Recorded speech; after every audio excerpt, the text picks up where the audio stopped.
Hello students, welcome back to my YouTube channel. ನಾನು ನಿಮಗೆ ಇವತ್ತಿನ ವಿಡಿಯೋದಲ್ಲಿ ಫಸ್ಟ್ ಪಿ ಯು ಸಿ ಅಕೌಂಟೆನ್ಸಿಯಲ್ಲಿ ಕ್ಲಾಸಿಫಿಕೇಷನ್ ಆಫ್ ಅಕೌಂಟ್ಸ್ ಪ್ರಾಬ್ಲಮ್ ಮಾಡಿಸ್ತಾ ಇದ್ದೀನಿ. ಅದರಲ್ಲಿ ಮಾಡೆಲ್ ಕ್ವಶನ್ ಪೇಪರ್ ಪ್ರಾಬ್ಲಮ್ ಮಾಡಿಸ್ತಾ ಇದ್ದೀನಿ. ಕ್ವಶನಲ್ಲಿ ಒಟ್ಟು 12 ಎಂಟ್ರಿಗಳನ್ನು ಕೊಟ್ಟಿದ್ದಾರೆ. ಈ 12 ಎಂಟ್ರಿಗಳನ್ನು ನೀವು ಅಸೆಟ್ಸ್, ಲ್ಯಾಬಿಲಿಟೀಸ್, ಕ್ಯಾಪಿಟಲ್, ಇನ್ಕಮ್ ಮತ್ತು ಎಕ್ಸ್ಪೆನ್ಸಸ್ ಅಂತ ಡಿವೈಡ್ ಮಾಡಿ ಬರೀಬೇಕು.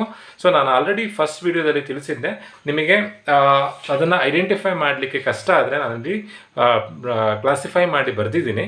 ಇವಿಷ್ಟನ್ನು ಓದ್ಕೊಂಡ್ರೆ ಈಸಿಯಾಗಿ ನೀವು ಕ್ಲಾಸಿಫೈ ಮಾಡ್ಬೋದು. ಸೊ ಇವಿಷ್ಟನ್ನು ಕಲೀಲಿಕ್ಕೆ ಕೋಡ್ ವರ್ಡ್ ಇದೆ.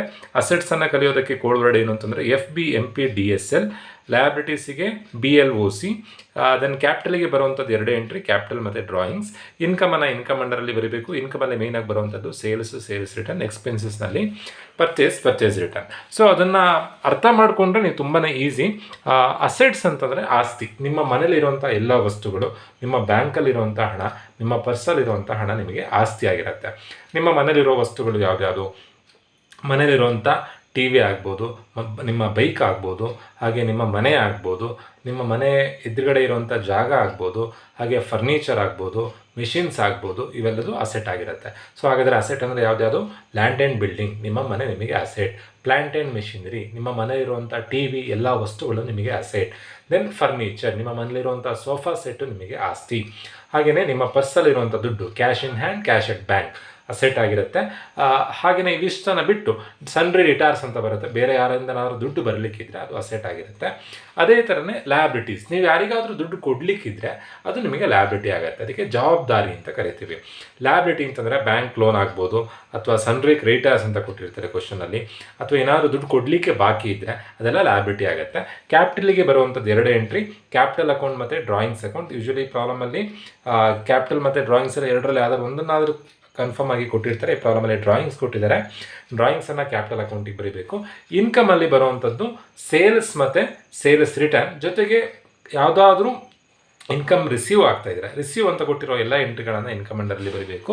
ಎಕ್ಸ್ಪೆನ್ಸಸ್ಸಲ್ಲಿ ಬರುವಂಥದ್ದು ಪರ್ಚೇಸ್ ರಿಟರ್ನ್. ಹಾಗೆ ಯಾವುದೇ ಪೇಮೆಂಟ್ ಆದರೂ, ರೆಂಟ್ ಆಗ್ಬೋದು, ಕಮಿಷನ್ ಆಗ್ಬೋದು, ಎಲ್ಲ ಥರದ ಪೇಮೆಂಟನ್ನು ಎಕ್ಸ್ಪೆನ್ಸಸ್ ಅಂಡರಲ್ಲಿ ಬರೀಬೇಕು. 1 by 1 ಬರೀತಾ ಹೋಗೋಣ. ಫಸ್ಟ್ ಕೊಟ್ಟಿರುವಂಥದ್ದು ಕ್ಯಾಶ್, ನಮ್ಮ ಹತ್ರ ದುಡ್ಡಿದೆ ಅಂತಂದರೆ ಅದು ಆಸ್ತಿ ಆಗುತ್ತೆ. ಸೊ ಕ್ಯಾಶನ್ನು ಇಲ್ಲಿ ಬರೀಬೇಕು ಅಂತಂದರೆ ಅಸೆಟ್ಸ್ ಅಂಡರಲ್ಲಿ ಬರೀಬೇಕು, ಕ್ಯಾಶ್ ಅಕೌಂಟ್. ನೆಕ್ಸ್ಟ್ ಕೊಟ್ಟಿರುವಂಥದ್ದು ಡ್ರಾಯಿಂಗ್ಸ್, ಕ್ಯಾಪಿಟಲಲ್ಲಿ 2 ಎಂಟ್ರಿ ಬರುತ್ತೆ. ಒಂದು ಕ್ಯಾಪಿಟಲ್ ಮತ್ತು ಡ್ರಾಯಿಂಗ್ಸ್. ಕ್ವಶನಲ್ಲಿ ಕ್ಯಾಪಿಟಲ್ ಕೊಟ್ಟಿಲ್ಲ, ಡ್ರಾಯಿಂಗ್ಸ್ ಕೊಟ್ಟಿದ್ದಾರೆ. ಅದನ್ನು ನಾವು ಕ್ಯಾಪಿಟಲ್ ಅಕೌಂಟ್ ಅಂಡರಲ್ಲಿ ಬರೀಬೇಕು. ನೋಡಿ, ಹೀಗೆ ಕ್ಲಾಸಿಫೈ ಮಾಡಬೇಕು ಅಂತಂದರೆ ಟೇಬಲ್ ಹಾಕಿನೇ ಬರೀಬೇಕು ಅಂತಿಲ್ಲ. ಕೊಟ್ಟಿರೋವಂಥ ಎಂಟ್ರಿಗಳನ್ನು ಅಷ್ಟು ಬರ್ಕೊಂಡು ಆ್ಯರೋ ಮಾರ್ಕ್ ಹಾಕಿ, ಕ್ಯಾಶ್ ಆ್ಯರೋ ಮಾರ್ಕ್ ಹಾಕಿ ಅಸೆಟ್ಸ್, ಡ್ರಾಯಿಂಗ್ಸ್ ಆ್ಯರೋ ಮಾರ್ಕ್ ಹಾಕಿ capital account, buildings arrow mark ಹಾಕಿ ಅಸೆಟ್ಸ್. ಹಾಗೆ ಬೇಕಾದರೂ ಬರಿಬೋದು, ಯಾವುದು ಈಸಿ ಆಗುತ್ತೋ ಅದನ್ನು ಫಾಲೋ ಮಾಡಿ. ಬಟ್ ನೀಟಾಗಿ ಕಾಣುತ್ತೆ ಅಂತ ನಾನಿಲ್ಲಿ ಟೇಬಲ್ ಹಾಕಿ ಬರಿತಾ ಇದ್ದೀನಿ. ಬಿಲ್ಡಿಂಗ್ಸ್ ಕೊಟ್ಟಿದ್ದಾರೆ. ಸೊ ನಿಮ್ಮ ಮನೆ ನಿಮಗೆ ಏನಾಗುತ್ತೆ ಅಂದರೆ ಆಸ್ತಿ ಆಗುತ್ತೆ. ಸೊ ಬಿಲ್ಡಿಂಗ್ಸನ್ನು ಅಸೆಟ್ಸ್ ಅಂಡರಲ್ಲಿ ಬರಿತಾ ಇದ್ದೀನಿ, ಬಿಲ್ಡಿಂಗ್ಸ್ ಅಕೌಂಟ್. ನೆಕ್ಸ್ಟ್ ಕೊಟ್ಟಿರುವಂಥದ್ದು interest on investment. Interest on investment ಅಂತಂದರೆ ನೀವೆಲ್ಲೋ ಬರೀ ಇನ್ವೆಸ್ಟ್ಮೆಂಟ್ ಅಂತ ಕೊಟ್ಟರೆ, ನೀವೆಲ್ಲೋ ಬ್ಯಾಂಕಲ್ಲಿ ಇನ್ವೆಸ್ಟ್ಮೆಂಟ್ ಮಾಡಿದ್ದೀರಾ, ಬ್ಯಾಂಕಲ್ಲಿ ದುಡ್ಡು ಇಟ್ಟಿದ್ದೀರಾ, ಅಥವಾ ಸೈಟ್ ತೊಗೊಂಡು ಇಟ್ಕೊಂಡಿದ್ದೀರಾ ಅಂತಂದರೆ ಅದು ನಿಮಗೆ ಅಸೆಟ್ ಆಗುತ್ತೆ. ಬರೀ ಇನ್ವೆಸ್ಟ್ಮೆಂಟ್ ಅಂತ ಕೊಟ್ಟರೆ ಅಸೆಟ್. ಇಂಟ್ರೆಸ್ಟ್ ಆನ್ ಇನ್ವೆಸ್ಟ್ಮೆಂಟ್ ಅಂದರೆ ನೀವು ಮಾಡಿರುವಂಥ ಇನ್ವೆಸ್ಟ್ಮೆಂಟಿಗೆ ಬಡ್ಡಿ ಬರ್ತಾ ಇದೆ. ಸೊ ಇದು ನಮಗೆ ಇನ್ಕಮ್ ಆಗುತ್ತೆ. ಸೊ ಇಂಟ್ರೆಸ್ಟ್ ಆನ್ ಇನ್ವೆಸ್ಟ್ಮೆಂಟನ್ನು ಇನ್ಕಮ್ ಅಂಡರಲ್ಲಿ ಬರೀಬೇಕು, interest on investment account. Next ಕೊಟ್ಟಿರುವಂಥದ್ದು entry outstanding rent.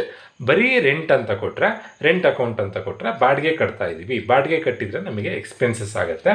Outstanding rent ಅಂತಂದರೆ ಹಳೇದು ಬಾಡಿಗೆ ಕಟ್ಟಲಿಕ್ಕೆ ಬಾಕಿ ಇದೆ, ಬಾಕಿ ಇರೋವಂಥ ಅಮೌಂಟು ಬಾಕಿ ಇದ್ದರೆ ನಮಗೆ ಜವಾಬ್ದಾರಿ ಆಗುತ್ತೆ. ಪ್ರೀಪೇಯ್ಡ್ ರೆಂಟ್ ಅಂತ ಕೊಟ್ಟಿದ್ರೆ, ಪ್ರೀಪೇಯ್ಡ್ ಅಂದರೆ ಮುಂಚಿತವಾಗಿ ಕಟ್ಟಿರೋದು, ಮುಂದಿನ ವರ್ಷದ ಬಾಡಿಗೆನ ಈಗಲೇ ಕಟ್ಟಿದರೆ ಅದು ನಮಗೆ ಅಸೆಟ್. ಹೋದ ವರ್ಷದ ಇನ್ನೂ ಕಟ್ಟಿಲ್ಲ ಅಂತಂದರೆ ಅದು ಲ್ಯಾಬಿಲಿಟಿ. ಈಗ ಔಟ್ಸ್ಟ್ಯಾಂಡಿಂಗ್ ರೆಂಟ್ ಅಂತ ಕೊಟ್ಟಿದ್ದಾರೆ, OS ಅಂತ ನಾನಿಲ್ಲಿ ಶಾರ್ಟ್ ಫಾರ್ಮ್ ಬರಿತಾ ಇದ್ದೀನಿ. ಔಟ್ಸ್ಟ್ಯಾಂಡಿಂಗ್ ರೆಂಟ್ ಅಕೌಂಟನ್ನು ನಾವು ಲ್ಯಾಬಿಲಿಟಿ ಅಂಡರಲ್ಲಿ ಬರೀಬೇಕು. ನೆಕ್ಸ್ಟ್ ಇರುವಂಥದ್ದು ಪರ್ಚೇಸ್ ಮತ್ತು ಪರ್ಚೇಸ್ ರಿಟರ್ನ್, ಎರಡೂ ಕೂಡ ಎಕ್ಸ್ಪೆನ್ಸಸ್. ಪರ್ಚೇಸ್ ಮಾಡಿದಾಗ ದುಡ್ಡು ಹೋಗುತ್ತೆ. ಸೊ ಪರ್ಚೇಸಸ್ ಮತ್ತು ಪರ್ಚೇಸಸ್ ರಿಟರ್ನನ್ನು ನಾವು ಎಕ್ಸ್ಪೆನ್ಸಸ್ ಅಂಡರಲ್ಲಿ ಬರೀಬೇಕಾಗತ್ತೆ. Purchases return. ಯಾವುದೇ ವಸ್ತುವನ್ನು ಪರ್ಚೇಸ್ ಮಾಡಬೇಕಾದ್ರೂ ನಾವು ದುಡ್ಡು ಕೊಟ್ಟು ಪರ್ಚೇಸ್ ಮಾಡಬೇಕು, ನಮ್ಮ ಕೈಯಿಂದ ದುಡ್ಡು ಹೋಗುತ್ತೆ. ಸೊ ಅದು ನಮಗೆ ಎಕ್ಸ್ಪೆನ್ಸಸ್ ಆಗುತ್ತೆ. ಸೊ ಪರ್ಚೇಸ್ ಮತ್ತು ಪರ್ಚೇಸ್ ರಿಟರ್ನನ್ನು ಎಕ್ಸ್ಪೆನ್ಸಸ್ ಅಂಡರಲ್ಲಿ ಬರ್ತಿದ್ದೀವಿ. ನೆಕ್ಸ್ಟ್ ಕೊಟ್ಟಿರುವಂಥದ್ದು ಕಂಪ್ಯೂಟರ್. ನಿಮ್ಮ ಮನೇಲಿರುವಂಥ ಎಲ್ಲ ಮೆಷಿನ್ಸ್ಗಳು ನಮಗೆ ಅಸೆಟ್ಸ್ ಆಗಿರುತ್ತೆ, ಆಸ್ತಿ ಆಗಿರುತ್ತೆ. ಸೊ ಕಂಪ್ಯೂಟರನ್ನು ನಾವು ಅಸೆಟ್ ಅಂಡರಲ್ಲಿ ಬರೀಬೇಕಾಗತ್ತೆ. ಸ್ಯಾಲ್ರಿ ಪೇಮೆಂಟ್ ಮಾಡ್ತಾ ಇದ್ದರೆ ಎಕ್ಸ್ಪೆನ್ಸಸ್ ಆಗುತ್ತೆ. ಸೊ ಸ್ಯಾಲ್ರಿಯನ್ನು ನಾನು ಎಕ್ಸ್ಪೆನ್ಸಸ್ ಅಂಡರಲ್ಲಿ ಬರಿತಾ ಇದ್ದೀನಿ. ನೆಕ್ಸ್ಟ್ ಕೊಟ್ಟಿರೋವಂಥದ್ದು ಸೇಲ್ಸ್ ನಮಗೆ ಇನ್ಕಮ್ ಆಗುತ್ತೆ. ಸೇಲ್ ಮಾಡಿದಾಗ ನಮಗೆ ದುಡ್ಡು ಬರುತ್ತೆ. ಸೊ ಸೇಲ್ಸ್ ಅಕೌಂಟನ್ನು ಇನ್ಕಮ್ ಅಂಡರಲ್ಲಿ ಬರೆದಿದ್ದೀನಿ. ನೆಕ್ಸ್ಟ್ ಕೊಟ್ಟಿರೋವಂಥದ್ದು ಕ್ರೆಡಿಟಾರ್ಸನ್ನು ಲ್ಯಾಬಿಲಿಟಿ ಅಂಡರಲ್ಲಿ ಬರೀಬೇಕು. ಡೆಟಾರ್ಸನ್ನು ಅಸೆಟ್ಸ್ ಅಂಡರಲ್ಲಿ ಬರೀಬೇಕು. ಕ್ರೆಡಿಟಾರ್ಸ್ ಅಂದರೆ ಯಾರೊಬ್ಬ ಥರ್ಡ್ ಪಾರ್ಟಿಗೆ ದುಡ್ಡು ಕೊಡಲಿಕ್ಕಿರೋವಂಥ ದುಡ್ಡು. ಕ್ರೆಡಿಟಾರ್ಸ್ ಅಂದರೆ ದುಡ್ಡು ಕೊಡಲಿಕ್ಕಿದೆ. ಕ್ರೆಡಿಟಾರ್ಸ್ ಅಂದರೆ ಯಾರಿಗೋ ದುಡ್ಡು ಕೊಡಲಿಕ್ಕಿದೆ. ಡೆಟಾರ್ಸ್ ಅಂತಂದರೆ ಯಾರಿಂದನಾದರೂ ದುಡ್ಡು ಬರಲಿಕ್ಕಿದ್ರೆ ಆಸ್ತಿ, ದುಡ್ಡು ಕೊಡಲಿಕ್ಕಿದ್ರೆ ಜವಾಬ್ದಾರಿ. ಸೊ ಕ್ರೆಡಿಟಾರ್ಸನ್ನು ನಾವು ಲ್ಯಾಬಿಲಿಟೀಸ್ ಅಂಡರಲ್ಲಿ ಬರೀಬೇಕು. Creditors account. Next bills receivable, bills payable. Bill ಮುಖಾಂತರ ದುಡ್ಡು ಬರಲಿಕ್ಕಿದ್ರೆ ಅದಕ್ಕೆ ಬಿಲ್ಸ್ ರಿಸೀವಬಲ್ ಅಂತ ಅಂತೀವಿ. ಬಿಲ್ ಮುಖಾಂತರ ದುಡ್ಡು ಕೊಡಲಿಕ್ಕಿದ್ರೆ ಅದಕ್ಕೆ ಬಿಲ್ಸ್ ಪೇಬಲ್ ಅಂತ ಅಂತೀವಿ. ಬಿಲ್ಸ್ ಪೇಬಲ್ ಲ್ಯಾಬಿಲಿಟಿ ಆಗುತ್ತೆ, ಬಿಲ್ಸ್ ರಿಸೀವಬಲ್ ಅಸೆಟ್ ಆಗುತ್ತೆ. ಈಗ ಬಿಲ್ಸ್ ರಿಸೀವಬಲ್ ಕೊಟ್ಟಿರೋದು, ಸೊ ಬಿಲ್ಸ್ ರಿಸೀವಬಲನ್ನು ನಾವು ಅಸೆಟ್ಸ್ ಅಂಡರಲ್ಲಿ ಬರಿತಾ ಇದ್ದೀವಿ. ನೋಡಿ, ಎಲ್ಲ ಎಂಟ್ರಿಯನ್ನು ಇಲ್ಲಿರುವಂಥ ಫಾರ್ಮೇಟ್ ವೈಸೇ ನಾವು ಕ್ಯಾಲ್ಕುಲೇಷನ್ ಅಲ್ಲಿ ಬರೆದಿರುವಂಥದ್ದು. ನೋಡಿ, ಬಿಲ್ಸ್ ರಿಸೀವಬಲ್ ಇಲ್ಲಿದೆ, ಅಸೆಟ್ಸ್ ಅಂಡರಲ್ಲಿ ಬರೀಬೇಕು. ದೆನ್ ಕ್ರೆಡಿಟಾರ್ಸನ್ನು ಲ್ಯಾಬಿಲಿಟೀಸ್ ಅಂಡರಲ್ಲಿ ಬರೀಬೇಕು. ಅರ್ಥ ಮಾಡ್ಕೊಂಡು ಕಲಿಬೇಕು. ಅರ್ಥ ಮಾಡ್ಕೊಳ್ಳೋಕೆ ನಿಮಗೆ ಕಷ್ಟ ಅನಿಸ್ತಿದೆ ಅಂತಂದರೆ ಬೈ ಹಾರ್ಟ್ ಮಾಡಿ ಅಸೆಟ್ಸ್ ಮತ್ತು ಲ್ಯಾಬಿಲಿಟೀಸನ್ನು ಓದ್ಕೊಳ್ಳಿ. ಉಳಿದಿರೋದೆಲ್ಲ ನಿಮಗೆ ಈಸಿ ಆಗುತ್ತೆ. ಅಸೆಟ್ಸ್ ಮತ್ತು ಲ್ಯಾಬಿಲಿಟೀಸ್ ಜಾಸ್ತಿ ಇದೆ, ಕ್ಯಾಪಿಟಲಿಗೆ ಬರುವಂಥದ್ದು 2 ಎಂಟ್ರಿ, ಉಳಿಯೋದೆಲ್ಲ ಇನ್ಕಮ್ ಎಕ್ಸ್ಪೆನ್ಸಸ್ ಅಂತ ನೀವೇ ಐಡೆಂಟಿಫೈ ಮಾಡಿ ಬರಿಬೋದು. ಸೊ ಈ ಥರದಲ್ಲಿ ಪ್ರಾಬ್ಲಮ್ ಮಾಡಬೇಕಾಗತ್ತೆ. ಇದನ್ನು ಫಸ್ಟ್ ಮಂತ್ಲಿ ಟೆಸ್ಟ್, ಆಗಸ್ಟಲ್ಲಿ ಬರುವಂಥ ಮಂತ್ಲಿ ಟೆಸ್ಟಲ್ಲೂ ಇದನ್ನು 6 ಮಾರ್ಕ್ಸಿಗೆ ಕೇಳ್ತಾರೆ. ಜೊತೆಗೆ ಮಿಡ್ ಟರ್ಮ್ ಎಕ್ಸಾಮ್, ಆ್ಯನ್ಯುವಲ್ ಎಕ್ಸಾಮಿಗೂ ಕೂಡ ಕನ್ಫರ್ಮ್ ಆಗಿ ಬರುತ್ತೆ. ತುಂಬ ಈಸಿ ಕಾನ್ಸೆಪ್ಟ್. ಹಾಗಾಗಿ ಇದನ್ನು ಓದ್ಕೊಂಡ್ರೆ, ಇಲ್ಲಿರುವಂಥ ಎಂಟ್ರೀಸ್ಗಳನ್ನು ಓದ್ಕೊಂಡ್ರೆ ಈಸಿಯಾಗಿ ನೀವು ಕ್ಲಾಸಿಫೈ ಮಾಡ್ಬೋದು.